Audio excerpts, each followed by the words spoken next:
इधर भक्ति है, समर्पण है, विश्वास है, स्प्लीन है। ये दोनों तरफ की बॉडी कहीं ना कहीं हमारे नॉस्ट्रिल से रिलेट करती है, कोरिलेट करती है, और हमारे मन के भाव, हमारा स्वभाव, हमारा बिहेवियर, वो भी कहीं हमारे इन बात नॉस्ट्रिल से कोरिलेट करता है। हम उसके ऊपर कभी सोचा नहीं, अलग बात है, लेकिन ऐसा है और उसका इफेक्ट मैंने देखा है। तो इसीलिए परमात्मा ने नाक बना करके इसका इंटीरियर अलग अलग किया है। नहीं तो एक नाक बना देता, ऊपर से ऐसे कर देता, ये हड्डी भी यहां लगा देता, इसको ऐसे इधर से स्ट्रेंथ तो मिल ही जाती है ना। ये नाक के अंदर इंटीरियर अलग करने के पीछे भी हेतु है। ये बाहर के टेम्परेचर को ही खाली कंट्रोल नहीं करते बोथ नॉस्ट्रिल्स। मैंने कहा हमारे शरीर की प्रकृति, हमारी नेचर, हमारा बिहेवियर, हमारे थॉट प्रोसेस, उस सब के ऊपर भी इसका असर पड़ता है। तो इसलिए डीप ब्रीदिंग भी ये और ज्यादा साइंटिफिक होती जाती है। तो एक नॉर्मल डीप ब्रीदिंग है और इसमें यह अनुलोम विलोम, इसमें और ज्यादा गहरा अर्थपूर्ण डीप ब्रीदिंग है। तो इस डीप ब्रीदिंग के क्या इफेक्ट होते हैं, इसके बारे में भी आपसे थोड़ी सी बात करेंगे। What Swamiji is saying is that when you visit your doctor, they tell you need to take so much calcium, you need to take so much carbohydrates, proteins, fats, things like that. You eat 2 to 3 times per day, which is supposed to provide you the food, calories and nutrition for the entire 24 hours. But from a scientific point of view, the most important nutrient that you need is oxygen, because every cell in the body has to use oxygen in order to survive. Oxygen is essential for the mitochondrial function, and based on that, Swamiji is emphasizing that the fact that if you can improve the oxygen supply to your body, even just 2 times above the normal, then you will be doing infinitely good for yourself in terms of improving your overall well-being. And towards the end, he talked about 2 different kinds of breathings, and I'll come back to that. In the meantime, Swamiji continued and said, we breathe through our mouth or through the nose. And he made some differences between the right nostril and the left nostril. According to the yoga principles and philosophy in scripture, the right nostril is supposed to represent heat, the sun and the warmth. And he also suggested that if you look on the right side of your body, the organs that you have are such as gallbladder, liver, and usually when we get angry, we have the adrenaline release, which causes us to feel hot and flushed, and that's why most of the time we use our right hand to express our anger or frustration. But on the other hand, when you breathe through your left nostril, the left nostril is supposed to represent calm, serene, and tranquil condition. And he also related that to the fact that on the left side you have heart, which represents love, affection, faith, things like that. And he also mentioned about the things that are located like the spleen.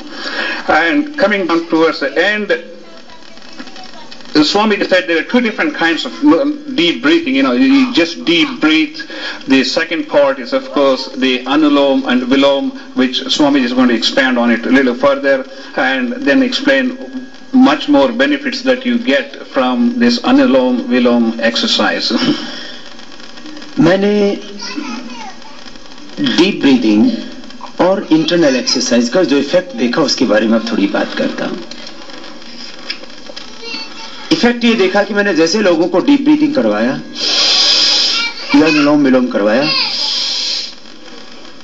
तो लोगों का migraine pen चला गया। ये fact है, कोई भी करेगा उसी का चला जाएगा, किसी भी दुनिया का कोई भी इंसान।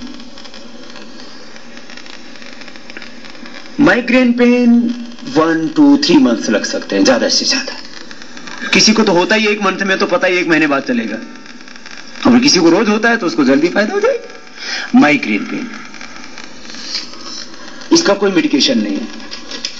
जैसा मेरी जानकारी में है, एक इंटरनेशनल हेडेक सोसाइटी बनी है, उसने 59 प्रकार के हेडेक को उसको क्लासिफाइड कर दिया बाकी का पता नहीं लगा तो अननोन हेडेक नाम दे दिया।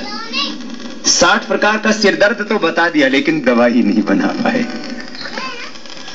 प्राणायाम से किसी भी तरह का हेडेक और माइग्रेन पेन खत्म हो जाता है। लंबे समय तक प्राणायाम के करने से एपिलेप्सी के पेशेंट्स को मैंने जबरदस्त फायदा होता देखा। जो लोग 15, 20, 25, 30 साल से मेडिकेशन खा रहे थे उनके एपिलेप्सी के अटैक बंद नहीं हुए थे, लेकिन प्राणायाम के द्वारा अब उनको एपिलेप्सी नहीं आती है। तो मैं इसको क्या कहूंगा कि वो क्योर हो गए या वो नॉर्मल लाइफ जीने लग गए या आप जाने, लेकिन ऐसा हुआ। और यही bhastrika anulom vilom, deep breathing one type of bhastrika and other is anulom vilom, ये दोनों करने से लोगों को अस्थमा नहीं है। और ये फैक्ट है, यहां तक कि अस्थमा तो एक नॉर्मल प्रॉब्लम है। मैंने जिन लोगों को ऑक्सीजन पर डिपेंड हो गए थे, जो लोग, उसके कुछ एग्जाम्पल तो आपकी ह्यूस्टन में ही है, जिनको लंग फाइब्रोसिस था, उन पेशेंट्स को मैंने, इसमें ज्यादा नहीं लेकिन काफी पेशेंट में अच्छी किए। लेकिन कुछ भी पेशेंट्स का अच्छा होना एक बहुत बड़ी बात है। एक तो यही कि पारुल करके एक पेशेंट है, उसके स्क्लेरोडर्मा से लंग इतने खराब हो गए थे कि रोज उसको 7 लीटर के जो है ऑक्सीजन लेना पड़ता था। लेकिन अब वो 100% अब बिना ऑक्सीजन के वो जी रही है। डॉक्टर्स ने बोल दिया था कि शायद तो 3 महीने के बाद नहीं जी पाएगी। जब वो अच्छी होगी तो उसका डॉक्टर मेरे पास आया, बोले बाबा क्या ये दूसरे पेशेंट पे भी ऐसा फायदा हो सकता है? उसी का डॉक्टर आया। फिर दूसरे जो लंग ट्रांसप्लांट करते हैं वो भी साथ में आए, बोले क्या बाबा ऐसे बचाया जा सकता है लोगों को? मैंने कहा मैंने तो देखा है बस थे भी नहीं। अस्थमा तो सामान्य बात है, उस लेडी के तो जो फेफड़े थे वो स्क्लेरोडर्मा के कारण से उनका अंदर का फंक्शन 60% लगभग खत्म हो चुका था, 60-70%। ऐसे ही इस प्राणायाम के द्वारा मैंने और दूसरे चेंजेस देखे। लंबे टाइम तक करने से पार्किंसंस में बेनिफिट्स देखे गए। मैंने SLE, muscular dystrophy and multiple sclerosis के पेशेंट्स तो मैंने आज से लगभग 7-8 वर्षों से मैं ट्रीट कर रहा हूं। उसमें से कुछ पेशेंट, काफी पेशेंट जो रेगुलर तो करना पड़ता है, बस ये तो बात है, एक मेथड और उसका प्रॉपर टाइमिंग उसके साथ किया। एमएस 5-7 वर्षों से अब उनको बिल्कुल नहीं, वो हमारे योग टीचर के रूप में काम कर रहे हैं। एमएस के पेशेंट, एसएलई के पेशेंट्स मैंने अच्छे होते हुए देखे हैं और मस्कुलर डिस्ट्रोफी के पेशेंट्स को बेनिफिट होता हुआ देखा है। ये बड़ी बात थी। और bhastrika and kapalbhati, deep breathing and kapalbhati, ये दोनों का संयुक्त प्रयोग करने से मैंने सोराइसिस, थाउजेंड्स पेशेंट्स का अच्छा होता हुआ देखा है। एकदम नॉर्मल हो गई इनकी स्किन पूरी 100% सोराइसिस में। और मैक्सिमम पेशेंट्स का जो है लिकोडर्मा भी अच्छा हो गया। ये बड़ी बात थी, लेकिन ऐसा होता हुआ मैंने देखा। तो ये तो मैंने डीप ब्रीदिंग की बात की। और बड़ी बात थी डीप ब्रीदिंग के द्वारा और कपालभाति के द्वारा। मुझे नहीं पता इसमें ज्यादा इफेक्ट किसका है, भस्त्रिका अनुलोम विलोम का है या कपालभाति का, लेकिन दोनों मैंने करवाए तो पाया जो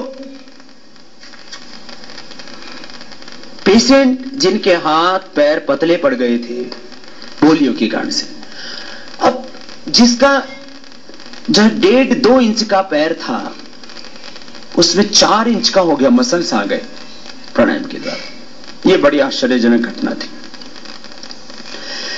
पोलियो पेशेंट्स को मसल आना, मसल्स का आ जाना, पैरालिसिस पेशेंट्स का ठीक हो जाना, किडनी का क्रेटिनिन लेवल जिनका 12 तक हो गया था, 14 तक हो गया था, वो दोबारा से उनका नॉर्मल हो जाना, कोई मेडिकेशन नहीं, अब 1.5 से नीचे उनका क्रेटिनिन लेवल का हो जाना। हेपेटाइटिस एबीसी पेशेंट्स का तो थाउजेंड्स पेशेंट्स मैंने एकदम नॉर्मल हो गए पूरी तरह से।